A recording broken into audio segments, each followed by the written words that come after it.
Estimados amigos, estos diálogos fiscales, lo actual y relevante del mundo tributario. Hoy vamos a platicar de distribución de dividendos, de reducción de capital y de temas que son particularmente importantes para las empresas.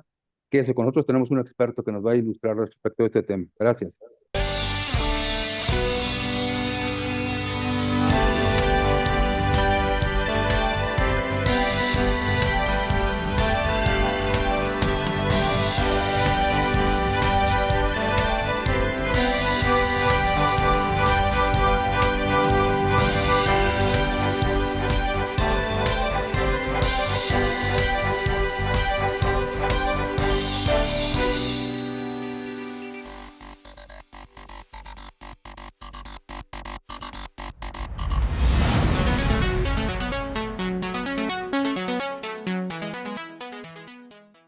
Bien, pues como comentamos en la introducción del programa, hoy vamos a platicar de distribución de dividendos, de reducción de capital, de esa distribución que se da incluso cuando se puede llegar a reducir el capital de una entidad económica. Y tenemos un experto que nos va a platicar del tema, el maestro Carlos Gutiérrez, alguien que en la academia y en la práctica es un experto en estos temas. Carlos, bienvenido como siempre, muchas gracias por acompañarnos.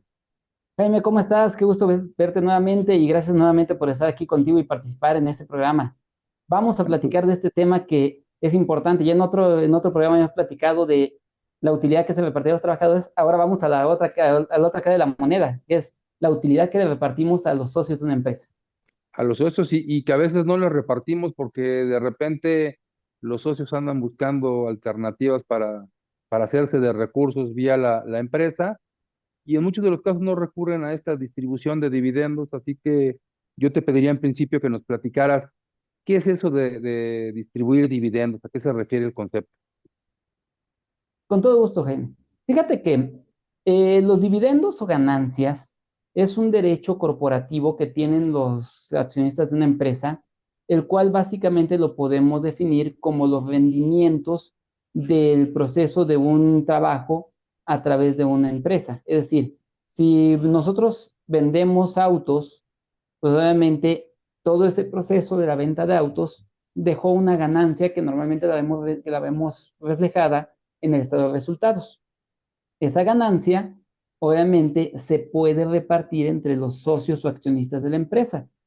Para esto, tenemos varias situaciones que tenemos que cuidar, ya que es la Ley General de Sociedades Mercantiles la que marca todo un proceso de cómo debe de hacerse. Principalmente vamos a encontrar, Jaime, del artículo 16 al artículo 20 de esta ley, las reglas particulares que tenemos que cuidar para que se puedan hacer este reparto de las ganancias, ya que como tal, la palabra dividendo es una palabra que existe solo para términos fiscales, porque si tú checas la Ley General de Sociedades Mercantiles, no existe la palabra dividendo, lo que existe es la palabra ganancias, y que Así es, es, que es un dato curioso, ¿no? así es.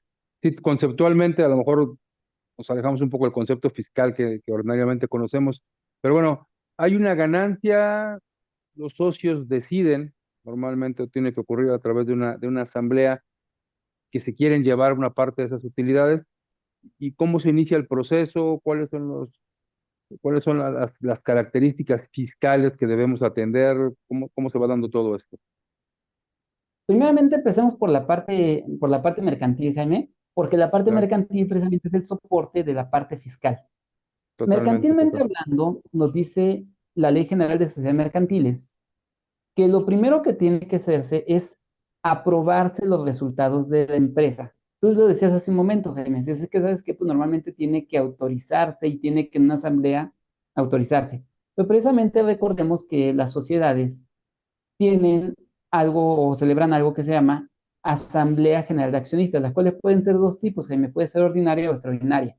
Según el artículo 173 al artículo 181 de la Ley General de Sociedades Mercantiles, Jaime, dice que una asamblea ordinaria puede servir para aprobar algunos de los siguientes conceptos. Uno, aprobación de los resultados del ejercicio social. Dos, autorización del reparto de utilidades. Tres, informe del comisario. Cuatro, entradas o salidas de accionistas. Cinco, cualquier modificación en estatutos que se pudieran llevar. Entonces, esta asamblea, Jaime, debió de haberse celebrado, y digo debió porque ya pasó el tiempo, a más tardar el día 30 de abril pasado.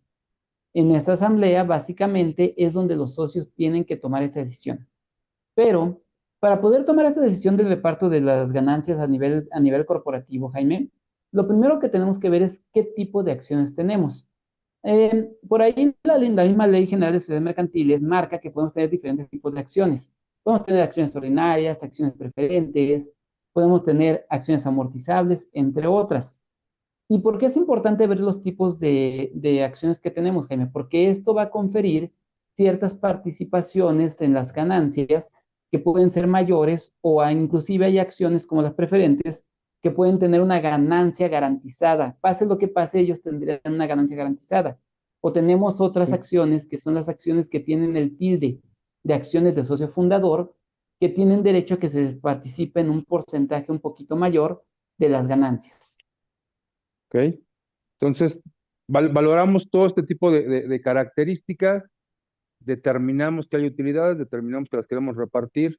¿Y quién hace el proyecto de reparto? ¿Quién hace el proyecto que se discutirá en la asamblea? ¿Cómo se hace esta Muy fase bien. del proceso? Fíjate que lo primerito que tenemos que hacer es revisar que en la empresa haya utilidades contables. ¿Por qué? Tú lo decías hace rato, Jaime, muchos colegas se van solamente sobre la parte fiscal, que eso ahorita la abordamos. Claro. Pero si tú tienes utilidades fiscales, pero no tienes utilidades contables, no puedes repartir esas utilidades, porque entraríamos técnicamente en un proceso que la Ley General de Sociedades Mercantiles llama reducción de capital, porque Ok. estás dando un dinero que financieramente la empresa no generó. Entonces, primer paso, ver que tengamos ganancias contables. Segundo Ok. paso, Jaime. El segundo paso es que los accionistas deliberen qué va a pasar cuando en la empresa ha habido pérdidas y ha habido ganancias, ya que el artículo 16 y 17 de la Ley General de Sociedades Mercantiles nos dice que lo primerito que tiene que hacer una empresa antes de repartir sus ganancias es decidir qué pasa con las pérdidas y nos da básicamente dos opciones. Uno, que el accionista desembolse dinero y pague la pérdida, en cuyo caso le puede repartir toda la ganancia completa. O dos, que se aplique una compensación de pérdidas contra ganancias y en cuyo caso se repartirá entre los socios solamente la pura diferencia excedente en que las ganancias superen a las pérdidas. Llegamos a ese momento en donde sí se pueden distribuir utilidades y hay dividendos por distribuir y decidimos hacer la entrega a los socios o accionistas. ¿Qué pasa a partir de ello? Bueno, como decíamos, la primera decisión era tomar esto de decir, el accionista paga las pérdidas que en su caso haya o se aplican pérdidas contra ganancias. Comúnmente lo que se hace es eso, ¿no? Dicen, bueno, ¿sabes qué? Mejor aplicamos y compensamos pérdidas contra ganancias y repárteme diferencias, que es el más común, digo. No significa que todos lo hagan, pero sí es el más común que pasa en este caso, Jaime, para los fines de poder hacer este reparto. Ahora, una vez que ya se tomó esta decisión, entonces, ¿cómo deben de participar los socios accionistas? Ahí es donde entra lo que decíamos en el bloque anterior, donde decíamos que teníamos que ver qué tipo de acciones tenemos en la empresa. Porque si nada más hay acciones ordinarias, entonces podemos decir que la participación va en proporción al porcentaje que representan tus acciones en el capital de la empresa. Pero si tuviéramos algún tipo de acción diferente como la de socio fundador, lo que se tiene que hacer es primero determinar cuánto es el porcentaje que le correspondería adicional a un socio fundador, para de ahí lo que sobre ya se reparte entre los demás socios o accionistas. Y de ahí es donde vamos a partir para hacer la determinación. Obviamente esta resolución, Jaime, tiene que quedar establecida y debe de ser discutida y votada en tu acta de asamblea, como lo decíamos al principio de nuestra plática. Ok, entonces ya se definen todos estos conceptos y que comienza a ocurrir. Hay ocasiones en que algunos accionistas llegan y cuando llegan a la empresa, pues la empresa ya generó cierto tipo de utilidades, ya hay un valor contable por acción superior al que es el valor nominal de las acciones, y entonces se les requiere a los socios o accionistas que además de lo que aportan por acción, hagan una aportación, una prima en emisión de acciones. ¿Qué naturaleza tiene este tipo de conceptos cuando esto ocurre? Fíjate que este tipo de conceptos, Jaime, cuando ocurre, es importante mencionar que la prima por colocación de venta de acciones y reservas que a veces que se generan en las empresas, primero que nada, la prima se refiere a un sobrevalor que la empresa da, como tú dijiste, a lo mejor ya es una empresa que viene de años, es una empresa ganadora, y pues mucha gente por ser empresa ganadora, pues saben que pues van a ganar. Entonces dicen, bueno, como van a ganar, pues te cuesta más. Esa prima en venta de acciones, como tal, no es algo que participe para determinar tu porcentaje, ya que tu porcentaje sigue siendo con base en los valores nominales de tus acciones. Así es. Y esa prima, en su momento, los propios socios decidirán si se la reparten entre ellos o en su momento se la reembolsan a quien la haya pagado. Pero sí es una decisión que se toma por asamblea. Ahora, sin embargo, te reitero, estos porcentajes no te afectan a la hora de hablar del reparto de los dividendos entre los accionistas. De Ok. ahí que sigue, Jaime. Una vez que ya tenemos esto, obviamente, ahora viene, ahí es donde empiezan a entrar los temas fiscales. ¿Por qué? La ley del impuesto sobre la renta es muy clara cuando una empresa quiere hacer reparto de dividendos. Nosotros vamos a encontrar en el artículo 76, así como en articulados posteriores, el tratamiento. Para la persona moral, ¿qué tratamiento tiene que dar? Y para la persona física, ¿qué tratamiento tiene que dar? La persona moral básicamente se va a enfocar en cumplir con lo que marca el artículo 76 de la ley del impuesto sobre la renta en lo que es su fracción décima. Ahí nos menciona las reglas de cómo tiene que hacer para repartir y para pagar utilidades. Y lo primero que nos dice es, uno, tienes que verificar si la empresa cuenta con un saldo suficiente en la cuenta de utilidad fiscal neta. Esta cuenta de utilidad fiscal neta se determina, como lo marcan, el artículo 77 de la ley del impuesto sobre la renta. Y es una mecánica entrecomillado sencilla, Jaime, porque partimos del resultado fiscal de la empresa y le vamos a restar los conceptos no deducibles que contempla el artículo 28 de la propia ley del ISR. Le vamos a restar el impuesto sobre la renta pagado del mismo ejercicio y aunque la ley lo dice, a veces ya no se hace, es restar la PTU pagada. Y digo que a veces ya no se hace porque hubo una jurisprudencia, hay este precedente que ya viene desde hace varios años, donde dice que podemos no restar la PTU pagada para la determinación de la utilidad fiscal neta, ya que recordemos que esta ya venía afectada a la hora de determinar el resultado fiscal. Entonces, Ok. determinas tu utilidad. En este caso, esta utilidad fiscal neta puede ser positiva o en la práctica también a veces nos puede dar negativa. Entonces, cuando tú decides repartir dividendos, a partir de lo que fue el año 2014 para acá, nos dice la ley del impuesto sobre la renta que a la CUFIN positiva, llamémoslo así, le vamos a poder restar los saldos negativos que dieron cuando los no deducibles y el impuesto sobre la renta pagado fueron mayores que tu resultado fiscal.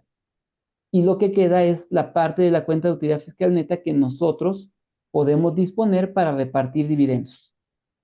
Así es.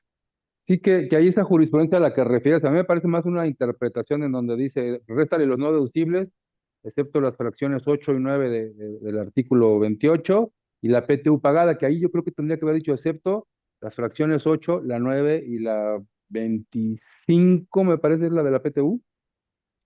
Así Creo que es, esas tres las tendría que haber exceptuado porque precisamente la PTU ya estaba disminuida, no hecha no deducible, ¿no? Es un concepto que es no deducible, pero por disposición de ley.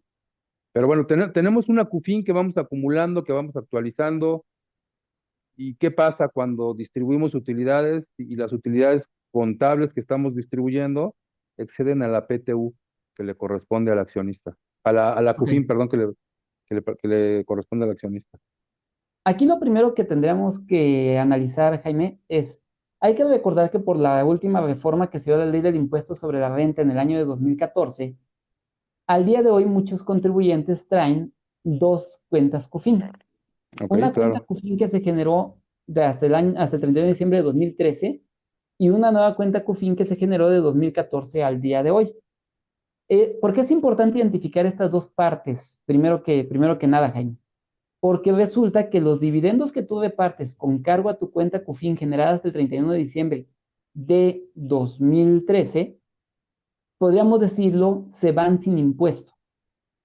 Digo, y vamos a dejarlo entrecomillado, porque tú y yo sabemos que sí llevan, que ya pagaron un impuesto, Ya pagar un ¿sí? impuesto, claro. Pero entre comillas, diríamos, se van sin impuesto.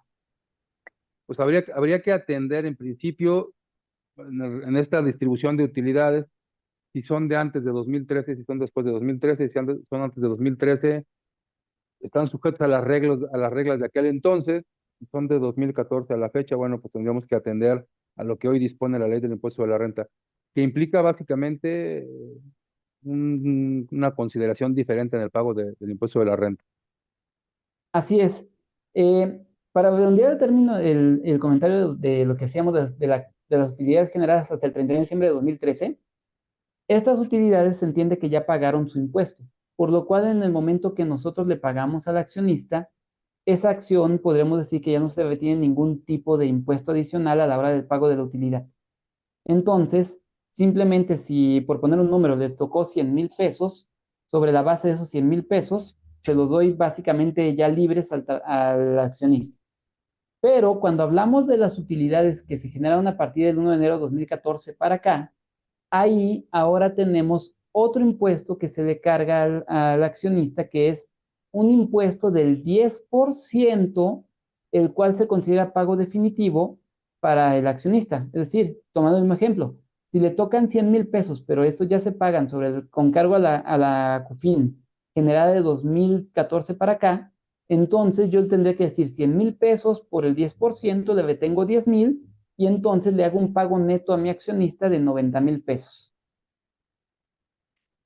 Y esto es un tema importante porque en ambos casos no importa si fue de una utilidad 2013 y anterior o una utilidad 2014 y para acá, a la hora de que nosotros le vamos a hacer el comprobante fiscal al accionista, tenemos que agregarle el impuesto corporativo pagado por su empresa. ¿Qué es esto? Tenemos que hacer una mecánica de piramidación, Jaime, en donde le vamos al dividendo que le vamos a pagar, le vamos a agregar el impuesto corporativo, para que con base en eso le hacemos su comprobante fiscal. Que dicho sea de paso, es una de las obligaciones que nos marca el artículo 76 de la ley del impuesto sobre la renta. ¿Por qué? Porque recordemos que hay obligaciones de fondo y obligaciones formales. Las de fondo son estas que estamos platicando de dónde proviene, a dónde va, y las formales, ¿cuáles son, Jaime? Las formales son, obviamente, haber hecho el acta de asamblea donde se decreta el dividendo. Segundo, pagar el dividendo con un cheque nominativo a nombre del accionista o con una transferencia electrónica de fondos a una cuenta abierta a nombre del accionista. Y la última obligación formal, Jaime, es entregarle comprobante fiscal al accionista del pago de este dividendo. Este comprobante fiscal, Jaime, se hace en los términos que marca la Resolución Miscelánea Fiscal 2023 en su regla 2.7.5.4. Ahí es donde se fundamenta un CFDI que se llama CFDI de Información de Pagos y Retenciones. Y tenemos dos opciones para poder hacerlo, Jaime. La primera, le hago un comprobante conforme le voy haciendo cada pago, o la segunda, le hago un solo comprobante que este comprobante se lo tendría yo que entregar al accionista más tardar el 31 de enero del siguiente año, aquel en el que se pagaron los dividendos, en donde voy a relacionar todos los dividendos que le pagué durante el año. Cualquiera de las dos Ok, formas es correcta y se lo entregamos al accionista para que éste pueda llevar a cabo como tal el hacer su declaración anual. claro. Entonces, para la persona moral, la importancia de la CUFIN es saber si tiene que enterar o no un impuesto adicional. Para la persona física, considero importante, de acuerdo a lo que nos has comentado, digo, todo es importante, pero esta parte especialmente, analizar si es 2013 o posterior a 2013 la utilidad para saber si le retienen o no le retienen.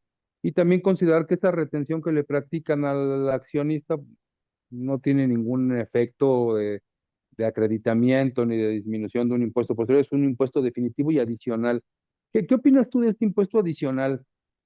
Se dice, o se hizo mucho, hay una doble tributación porque ya pagó la persona moral, ahora también va a pagar la persona física. ¿Qué opinión te merece este 10% adicional? Fíjate que yo coincido con este último comentario que hacías. Considero yo que sí es una doble tributación, Jaime, porque si bien sabemos que la tasa de impuesto para una persona física y para una persona moral es diferente, El hecho es de que recordemos que las utilidades pagaron un impuesto sobre la renta y, entre comillas, en su caso se pagaría la pura diferencia, que sería un 5%, pero tuvieron a bien nuestros legisladores en el año 2014 decir no, 10%.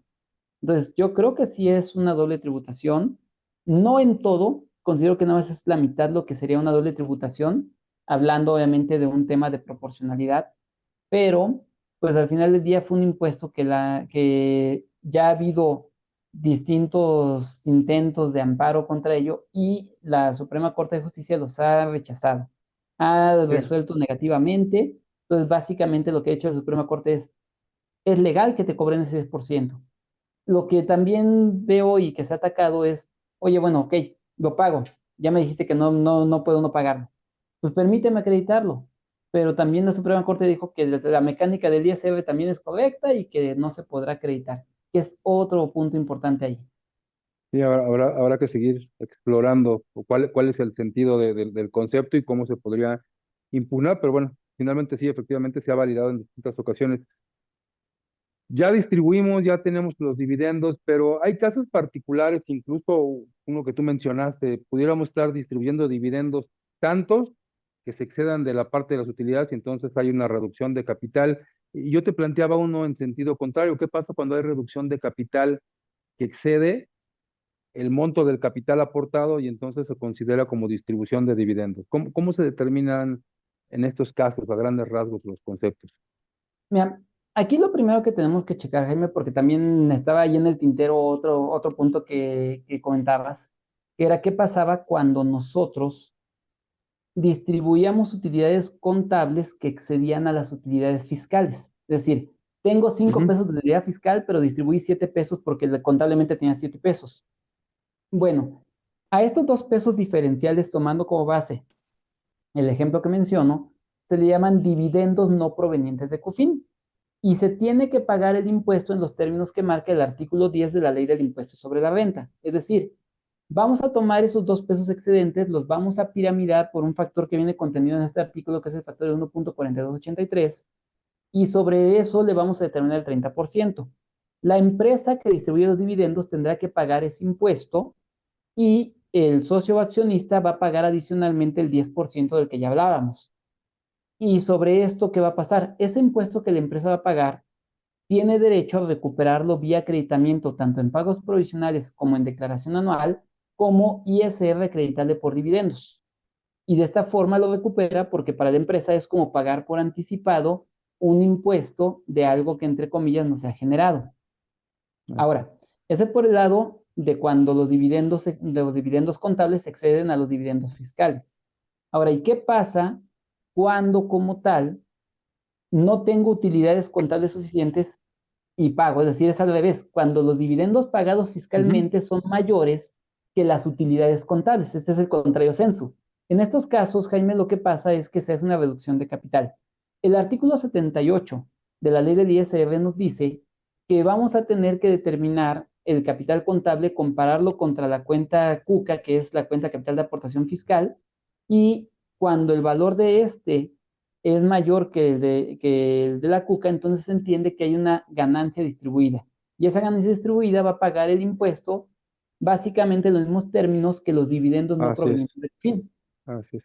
Y Carlos, pues qué pena, pero se nos acaba el tiempo. Creo que nos has dado una gran clase de capital, de dividendos, de todos los conceptos que fiscalmente también tienen una repercusión. Y como siempre, te agradezco que nos hayas acompañado, que nos hayas regalado un poco de tu tiempo. Toda la gente que nos acompañó en Diálogos Fiscales, invitarlos a que la próxima semana sigan con nosotros en un programa más de esta serie. Gracias. Hasta la Gracias. Hasta vista, luego a gracias. todos.